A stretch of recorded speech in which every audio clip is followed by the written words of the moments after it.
Hello, pirates. Hope everyone's having a great day. Finally, feeling comfortable enough to do a video on how to build the Inferno Dragon. I've tested enough. I've seen other builds. I've checked. I was able to baseline performance, and now I can say we can have a good discussion about it. So I'm going to start with a few things. Rockets. We're going to use primarily the rocket that came with it, the Twin Fire rocket. It's good, it works, and every build will have at least 4 of them. Okay, so 4 is a sure bet. You're also going to need M and X, so missile and explosive charged armors. We're going to need all 5 of them to be able to crack the 117 in an economically viable manner. Okay. There are many options for engine. I am going with the RFX engine that came out with the Inferno Dragon for the simple reason of the explosive reload. It does make a difference.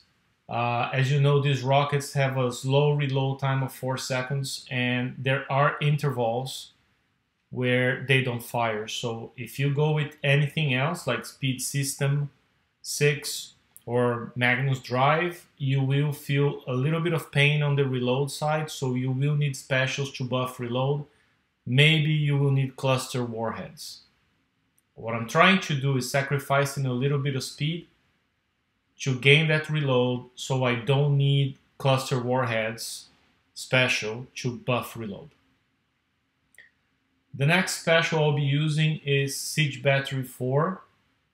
I did the math, and the target's primarily buildings. If you drive right, you will take 0 ship fire.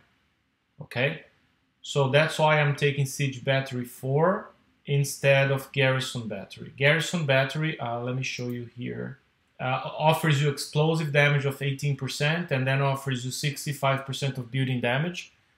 They stack on top of each other, so it's 65% on top of 18%.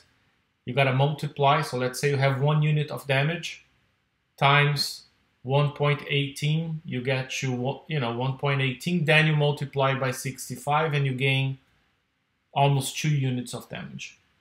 Anyways, this is not better than straight 93%, 92% building damage bonus, okay? So if you have Siege Battery 4, go for it. If you don't, then you pick Garrison Battery, okay? Siege Battery 3 is weaker than Garrison Battery.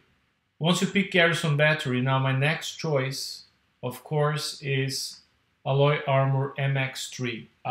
You need both explosive and penetrative defenses. I know George tried running RA3, AA3, and still I think he got down to MX3 being the best. The next special is Warhead Reloader. So this special is not compatible with Garrison Battery, but if you have it, it gives you both rocket reload, which I already said is very important, and gives you a bit of an explosive damage buff.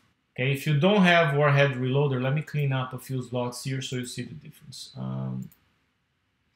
So again, if you don't have Warhead Reloader, you could go and pick Garrison Battery. Okay, like I said, second best choice. And then you'd have a few choices, but Warhead Reloader is not one of them. Expanded Fulmination. This gives you 50% reload and a lot of splash, but it will not give you the extra damage. Okay? And based on my tests, you will need the extra damage to bring down those walls and turrets as fast as you can and keep moving. So there are a few other options, but none as good to buff explosive damage. Okay, so again, let me go back to Siege Battery 4. Okay, and the tests I did were primarily about damage output, and this combo provided the best damage output. So now I can pick Warhead Reloader. The next special, number 5, will be High Yield Warheads. Why? For many reasons. It's a single special that gives you extra projectile speed, and you need that so the rockets will hit the walls faster and you can keep moving. And your countermeasures will hit the mortars faster. And I'm specifically talking about the mortars because they travel really fast, the enemy mortars hitting you.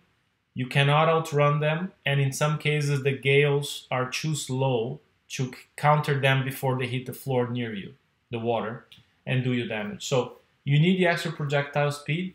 It gives your rockets extra splash, and it gives you a lot of extra building damage.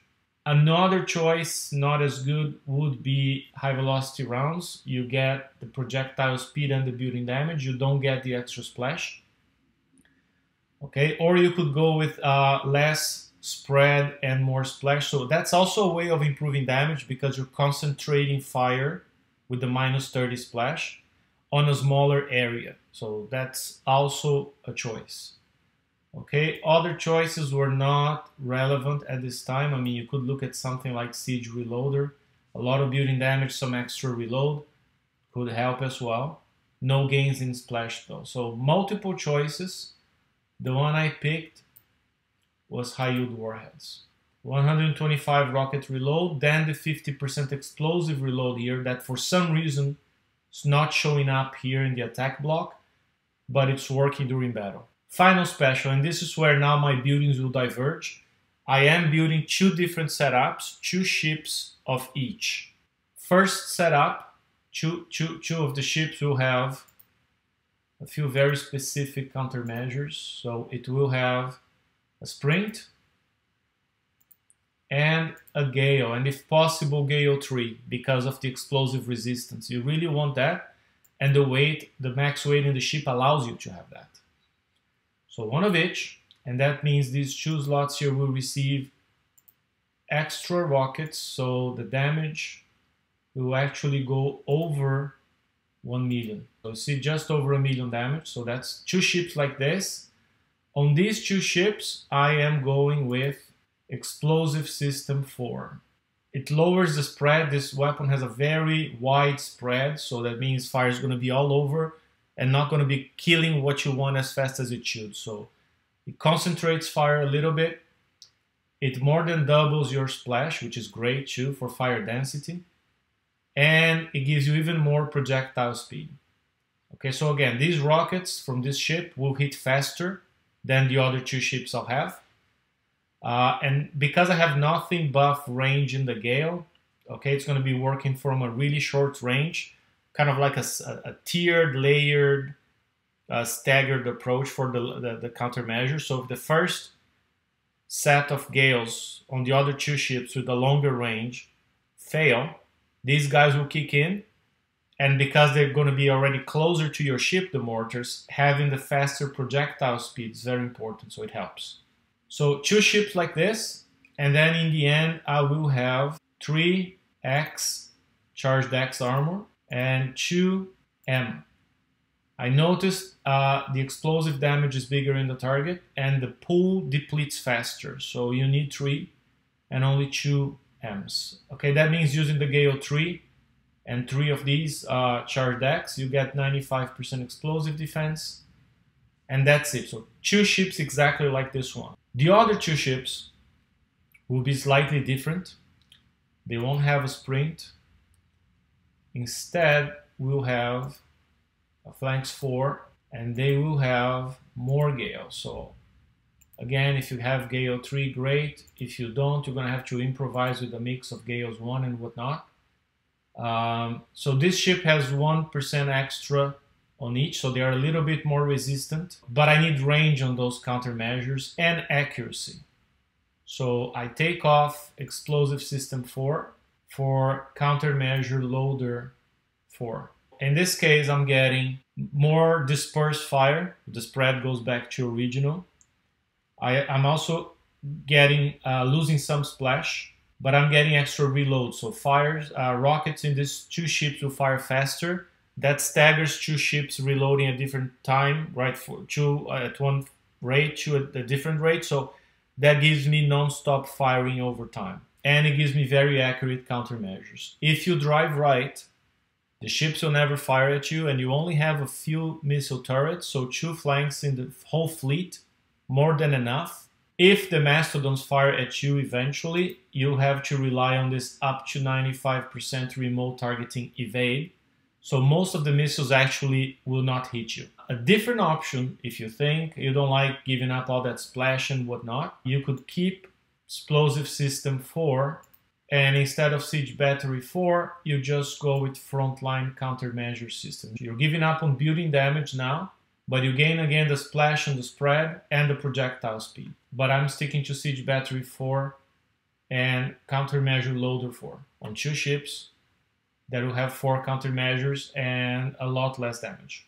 And that's my plan for now. You can run a Savage Kodiak as flagship. You can run an Inferno's Dante as a flagship and combine that with any cruiser. See you soon. Take care, everyone. Talk to you next time.